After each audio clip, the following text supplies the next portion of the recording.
एक बार फिर से आप सबों का मैं स्वागत करता हूं। और आज की रोटी का विषय है क्रोध में ना रहें। Don't be in anger. क्रोध में ना रहें। मेरे प्रियो, हम मनुष्य हैं और मनुष्य होने के नाते कई बार बहुत सी चीज़ें जो हमारे सामने होती है, जो हम देखते हैं, वो हमें पसंद नहीं आता। हम हर चीज़ों को पसंद नहीं करते और इसमें कोई बुराई नहीं है, कोई बुरी बात नहीं है। यदि हमें सब चीज़ पसंद ना आए तो इसमें कोई बुरा नहीं है। लेकिन मेरे प्रियो, कई बार ये होता है कि जो चीज़ें हमें पसंद नहीं आती, उस चीज़ों से हम नफ़रत करने लगते हैं और जो नफ़रत है वो क्रोध में बदल जाता है।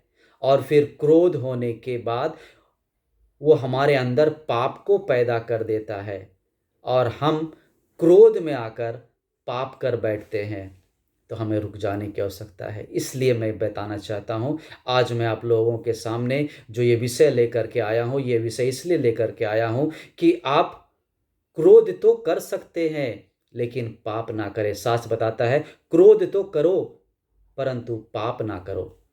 मेरे प्रियो, शास्त्र बताता है जो हमारा जो क्रोध है, यदि हमारे अंदर ही रह जाए, यदि हमारे अंदर हमारे हृदय में ही रह जाए, तो वह हमारे शरीर को गला देता है। जिस प्रकार एक छोटा सा घुन यदि लकड़ी में लग जाए, किसी अच्छे फर्नीचर में लग जाए, तो वो छोटा सा घुन, यदि आप घुन को देखेंगे तो बहुत छोटा सा होता है, वो बड़े लकड़ी के फर्नीचर को भी दीमक खत्म कर देता है।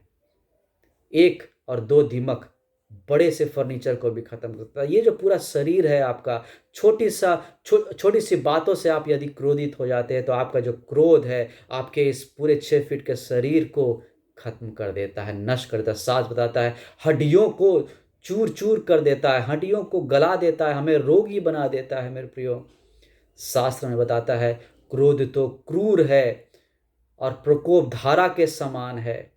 मेरे प्रियो, वो क्रोध हमें क्रूर बना देता है। ईश्वर ने हमें प्रेमी हृदय दिया, ईश्वर ने हमें प्रेम करने के लिए बनाया है। ईश्वर ने हमें इस संसार में इसलिए रखा है कि हम ईश्वर के प्रेम को बांट पाए, एक दूसरे से प्रेम करें, प्रेम के साथ रहे। कितने साल का जीवन है?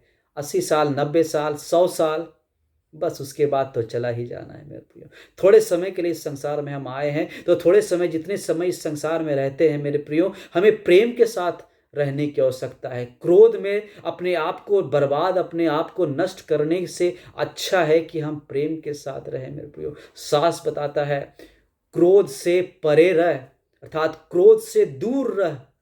शास्त्र में बताता है जल जलाहट को छोड़ दे।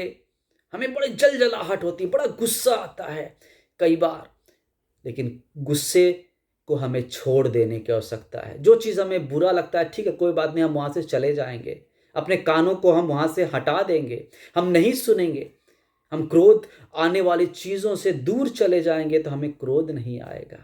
मेरे प्रियो, शास्त्र हमें बार बार बताता है कि मत कुड़। शास्त्र बताता है जलन मत कर, उससे बुराई ही निकलेगी। यदि हम किसी से कुड़ेंगे, किसी से जलन करेंगे, तो इससे बुराई ही निकलेगी। हम बुराई को ही पैदा करने वाले होंगे।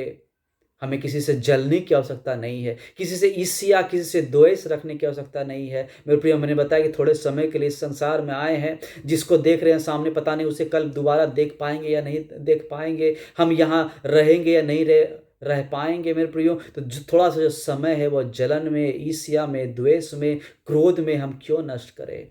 आपस में प्रेम करें। शास्त्र बताता है क्रोध से दूर रहें। क्रोध यदि आता है, उसके बाद भी क्रोध को ज़्यादा समय तक, ज़्यादा देर अपने आप में ना धारण करके रखे। क्रोध आता है, आकर चला जाएगा।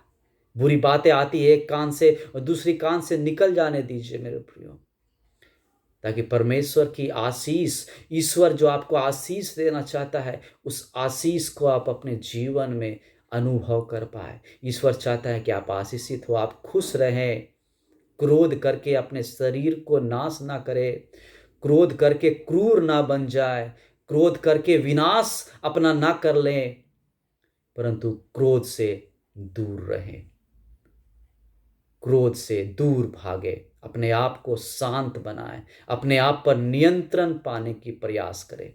आशा करता हूँ आज का ये छोटा संदेश आप सबों के जीवन को बदलने में आप सबों की सहायता करे, और ईश्वर का अनुग्रह और ईश्वर की कृपा आप सबों के साथ बनी रहने पाए। धन्यवाद।